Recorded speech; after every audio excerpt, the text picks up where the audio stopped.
ধরা যাক তোমার হাতে আমার হাত,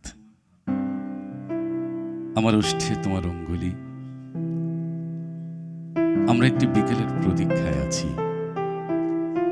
তোমার খোলা চুল ওই অবনত সন্ধ্যায় আমাকে ভাসিয়ে নেবে।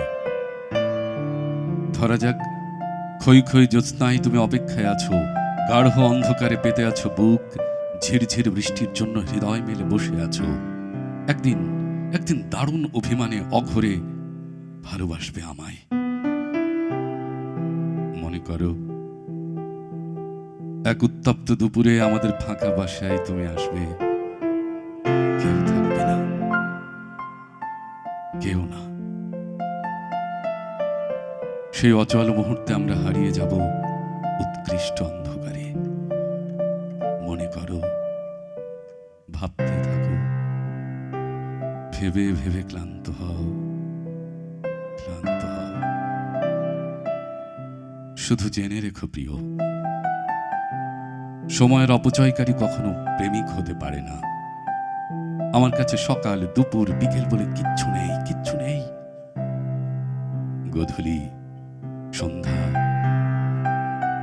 রাত্রি বলে যা কিছু আছে তা কেবল ভালোবাসার,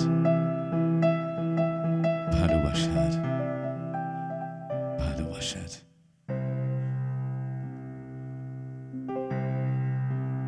একসময় আমি বৃষ্টির জন্য অপেক্ষা করতাম, এখন বৃষ্টি আমার জন্য অপেক্ষা করে। একদিন আমি পথের দিকে চেয়ে থাকতাম, আজ আমার জন্য পথ দাঁড়িয়ে থাকে রাস্তায়। একটি ফুলের জন্য পাড়ি দিয়েছি অলৌকিক বাগান। ইদানিং সংসার ফেলে দুয়ারে দাঁড়িয়ে থাকে কাঠগোলাপ। সবটুকু অন্ধকার আমার কাঁধে তুলে দিয়ে এক গোধূলি হয়েছে ফেরারি। আমি কার কাছে জমা রাখি অভিমানের খতিয়ান? আজ আমার কাছে জল আছে, কিন্তু সেই জল জমা রাখার উপযুক্ত সমুদ্র কোথায়? আমার হাতে জ্যোৎস্না আছে, কিন্তু এমন খুটখুটে অন্ধকার কোথায় পাই? কার বুকে বিদ্ধ করি সন্ন্যাসী নমর, উবে যাওয়া পাথর কোথায় তুলে রাখি? গোলা ভরা স্মৃতি, দূরত্বের মোহর কোথায় তুলে রাখি? কোথায়?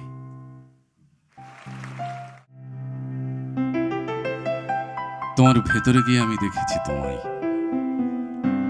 নিজেকে যত কুৎসিত ভাবো মনে মনে, অথবা ভাবতে পারো খুব বেশি অসুন্দর, কিংবা কালো বলে ভাবো নিগ্র তুমি, আসলে তা সত্য নয়। এসব ভাবতে ভাবতে কিভাবে আমি কখন যে সহজেই চলে গেছি তোমার প্রাণের কাছে, তুমি জানো না, দেখো, আমিও জানি না। তবু দেখো, তোমার সুন্দর হাসির নিটোল ঠোঁটে আজও কোনো স্পর্শ নেই, কোনো ছোঁয়াছোঁয়ার চিহ্ন নেই। আমি দূর থেকেই গিয়েছি ঠিক সুন্দরের কাছাকাছি, খুব কাছাকাছি। আমি তো তোমার ভেতরে মোটেই খুঁজে পাইনি অহংকারের কালো চিহ্ন, কিংবা খুঁজে পাইনি অসুন্দরকে। নিমিষের জন্যও পাইনি ঘৃণা করার মতো কোনো কিছু। তোমার কাজল চোখের চাহনি আমায় পাগল করে।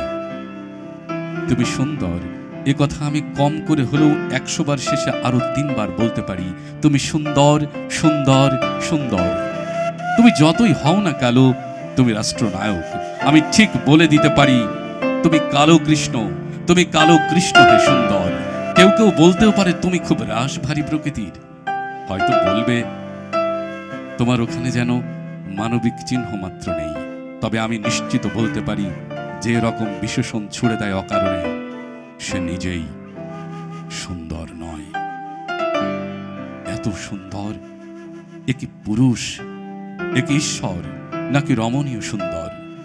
কোথায় কৃষ্ণের বাসী, কোথা সেই বৃন্দাবনের দোসরগণ, কোথায় কৃষ্ণের লীলার সঙ্গিনী? আমি শুধু সুন্দর হাসির মাঝে খুঁজেছি কৃষ্ণলীলার যত সব অর্থ। তাই আমি তোমাকে অনাদিকালে দেখে যাব, কখনো সময় যেন ফুরিয়ে না যায়।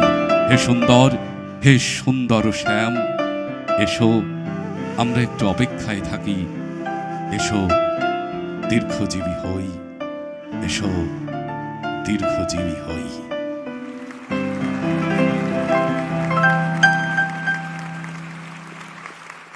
প্রিয় বাংলাদেশ, অনেক দূর থেকে দেখছি, এতটাই দূর যেখান থেকে ফিরে আসা যায় না চাইলেই। তবে ঠিক চিনে নিতে পারি তোমায়। শুধু তাই নয়, প্রতি রাতে তোমার যে কান্নার ঢেউ, সেই ঢেউয়ের শব্দ, সেই ঢেউয়ের শব্দ আমার দুয়ারে এসে কড়া নাড়ে। দূরে চলে গিয়েছি, তাই বলে ভেবো না সংযোগ পাওয়া সম্ভব হচ্ছে না। দেহটা হয়তো দূরে, কিন্তু আত্মাটা ঠিক ঘুরে বেড়াচ্ছে। অতৃপ্ত আত্মা কখনো কি শান্তি পায় বলো তো? অতৃপ্ত কেন? আমার মৃত্যুটাই তো অতৃপ্ত। এত সহজ তো, এত সহজ মৃত্যু তো আমি চাইনি। বুড়ো থুত্থুরে হয়ে তোমার সবুজ ঘাসের গায়ে পা পিছলে পড়ে গিয়ে অসুস্থ হয়েও তোমার আকাশটাকে চোখে রাখতে চেয়েছিলাম। চেয়েছি ওভাবেই শেষ দিনটা আসুক, আমি তৃপ্তি ভরে তোমায় দেখে নিতাম শেষ নিঃশ্বাস পর্যন্ত, কিন্তু হয়নি। থাকো সব কথা। প্রিয় বাংলাদেশ,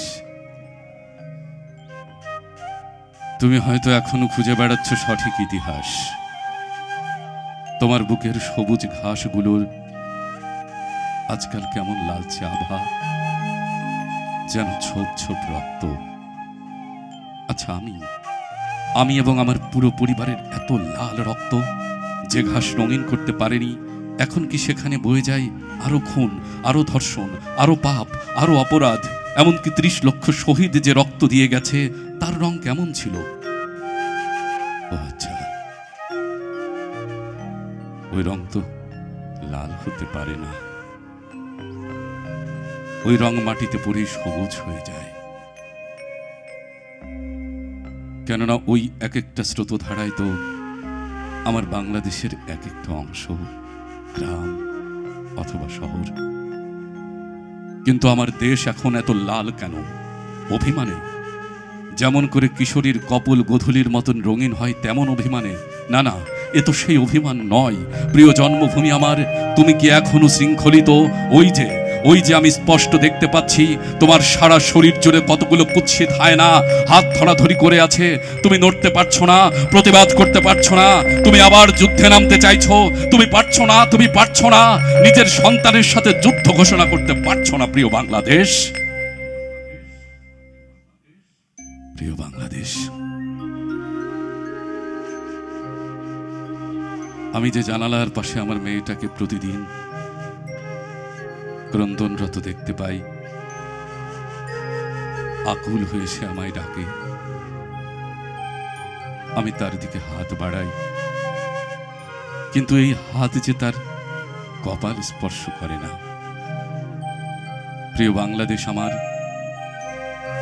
সযত্নে রেখে আসতে পারিনি বলেই কি আজ তুমি এতটাই ক্ষত বিক্ষত? আচ্ছা, আমার সব দীর্ঘশ্বাস এক করে যদি একটা কাল বৈশাখী পাঠাই, তুমি পারবে না ওই হায়নাদের শৃঙ্খল ভেঙে আরেকবার মুক্ত হতে? পারবে না প্রিয় বাংলাদেশ। ইতি শেখ মুজিবুর রহমান।